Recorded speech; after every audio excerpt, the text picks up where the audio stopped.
Yo, what up YouTube? Welcome back to the video. Today's video is how to get better at Gibraltar. So with these videos, if you guys are new to this channel, new to the series, what I like to do is show the actual raw clip itself and then show the same clip, but I break it down play by play, explain what I'm doing it and why I'm doing it. So these clips are a variety of Gibby plays. It could be me bubble pushing, it could be an alt play, and it could also be me simply taking over another Gibby's bubble. Whatever it is, I like to break it down all in these little videos to kind of show a lot more than just, forward bubble pushing and stuff like that. I want to show a variety of things because you're not just doing one play throughout a whole gaming session. You're doing a lot of different things. You're using your alt, using your bubble. You're trying to push other Gibbies. You're trying to protect your teammates, whatever it is. So I'll be showing you guys that in this video. Hopefully you guys enjoy and see you in there. All right, let's go left. Another team jump at it. Someone else jump at it right here. Oh, shoot. Just wait. What? Got it. That's my name.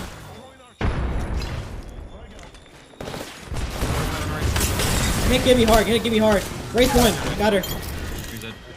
We need to go back to that box. All right, I'm going to give you guys the breakdown exactly how I pretty much outplayed this Gibby team. So I back up to get behind this cover because I don't need a waste bubble. I know I have cover. And this team's third party now, so they're going to be really aggressive. And one of them's going to overextend and not really realize it. Now it's the Octane. Octane absolutely got shredded. I waited a little bit. Some of my teammates got an angle on him as well. That's why I kind of crouched, kind of headed for a second, and then popped up. Got it. Punish him for it. Arcstar is a pretty much back his teammates up so we can easily thirst them or just push them as well. And Gibby throws a defensive bubble. Now, in my mind, when I think about fighting another Gibby, I always think about what would I do in this situation. In this situation, in my mind, I'm going to play the back end of the bubble so I can always back out further out the building if I need to run away. And it's just smarter to play the back end of the bubble when you're at a disadvantage number-wise. So I go ahead and throw my Arcstar up and over on the back end. So when the Gibby goes to set up, because my teammate's rushing really hard. So the Gibby's going to go back as far as he possibly can out of the bubble. Because he doesn't want to be in the bubble. You want to be outside so you can hurry poke in and shoot. And I'm just thinking that in my mind. So I throw the Arcstar over and I also throw my regular grenade over as well. Up and over to hit the other wall. And he immediately slide jumps to the other side. And that's exactly what I'd be doing in this situation. And he gets caught for it. And I hit him for a nice 68. And my teammate's still rushing him. And I'm going to go ahead and bubble fight the Wraith really quick as she's being slowed. And that team just got wiped pretty fast. So that was just a simple outplay of me knowing exactly what the other Gibby's going to do just because I play Gibby. And that's what you want to do. You want to think about what would you do if you're in that situation as a Gibby. And, he went to play the back end of the bubble. I hit him for the Arcstar and he got demolished for it. So that was just a simple outplay. And it's a good tip. Just what would you do in that situation as Gibby? Right there. Are you healing? Park right.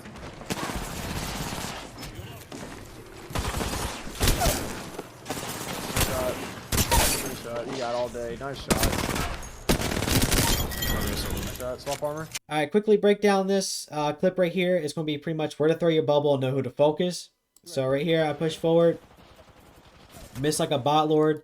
And I go ahead and I throw bubble away from the enemy team. The reason why I want to do that is because I threw bubble where I was standing. They'd both be inside. I want to make sure both the enemies are not inside my bubble. And I want to hurry up and play the back end.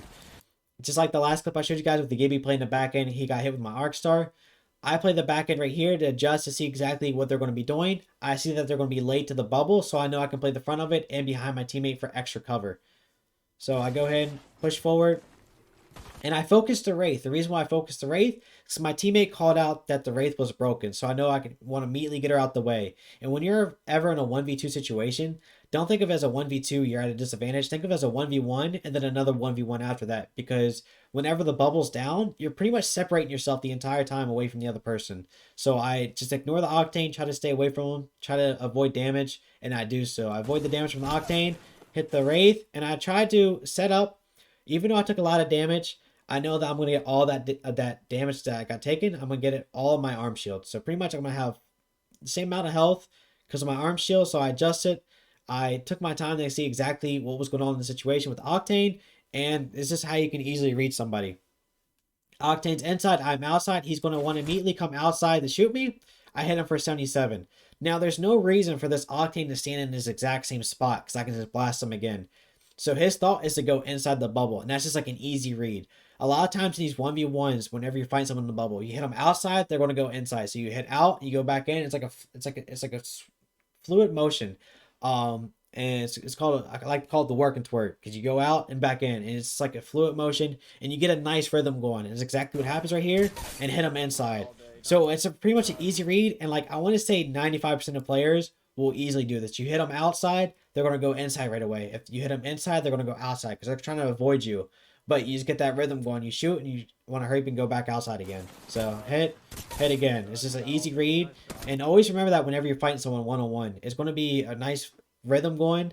And if you hit them outside, more than likely you're going to go inside. I think I said that like 20 times, so my bad. Next video. Ash on me, one. Ash on one.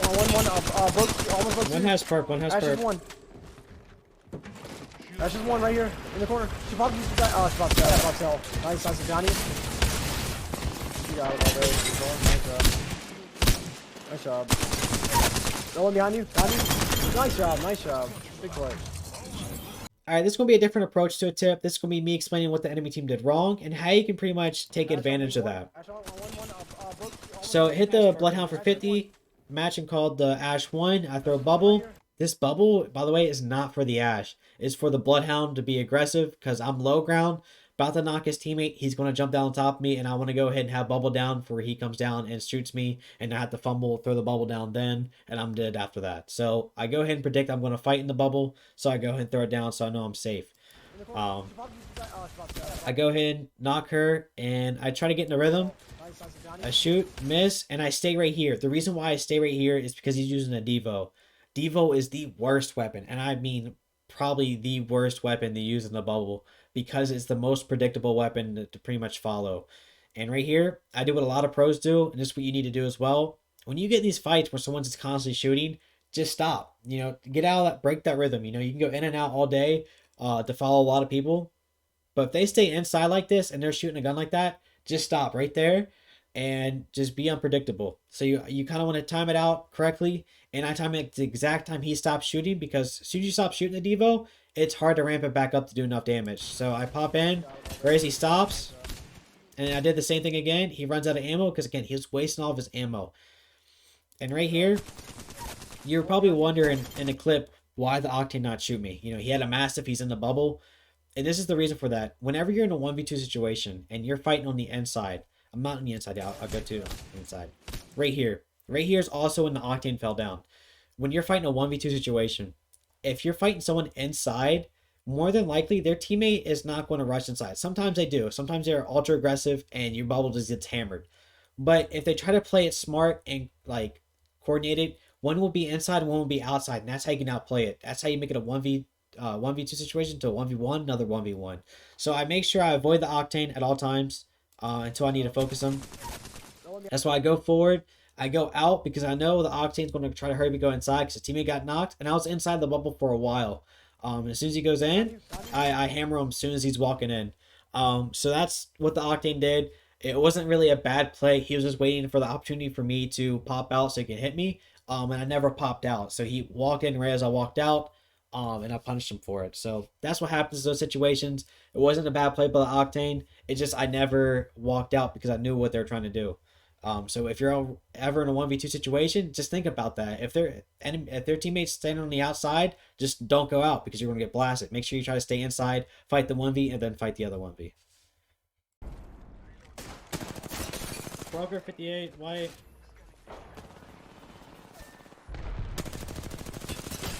Broke him. Play off Shoxy, play off Shoxy, play off Shoxy.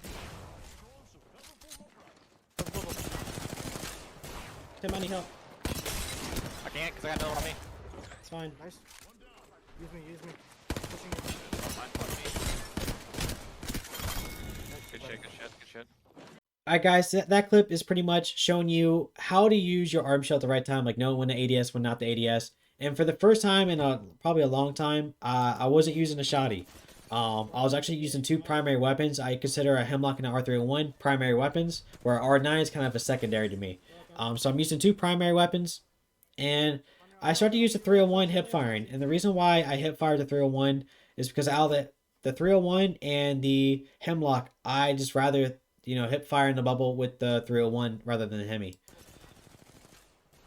And as you guys see, I bought it out with a lot of my shots, but I'm still staying calm. I know I still have a chance in this fight, even though we're at a disadvantage.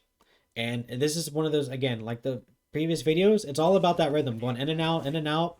I'm able to catch him with that, and the Hemlock is a good solid weapon, so I highly recommend using it. I immediately back up. I try to figure out exactly what's going on in this situation. So that's why I go in the back end of the bubble, just so like if I was on the side, she can't drop down on me. I know I'm completely covered as well, on top of knowing the situation and be able to figure out right away. So if she comes in, I know I need to hurry up and get to the middle of the bubble so I can go in and out. And I go to ADS and I stop ADSing because I already heard the sound of the bubble. I know it's about to go away. And I talk about it all the time. Know where your next cover is after your bubble goes away. And that next cover is actually my teammate. So I go to my teammate and I keep hip firing behind my teammate and use them as cover, just kind of like a bubble or, another object. Yes, my teammates are objects. Imagine. But yeah, so when your bubble goes away, know where your next cover is, and cover was my teammate. And again, you don't need a shotgun. It's recommended, but guns like the Hemlock are still really good in the bubble, hip firing, ADSing, and they still have a nice rhythm to them, just like the 301 has a nice rhythm. And it kind of shows, know when to ADS and not ADS. I didn't ADS at first with 301 because I knew when I switched to my Hemlock, I wanted to ADS with it, and I knew I'd have my arm shield then. So hopefully that was very helpful. And sorry for calling my teammates objects. She's just kidding, I'm making a play. On him. Bro, Gibby. One's pushing me. I'm looking, it's good above.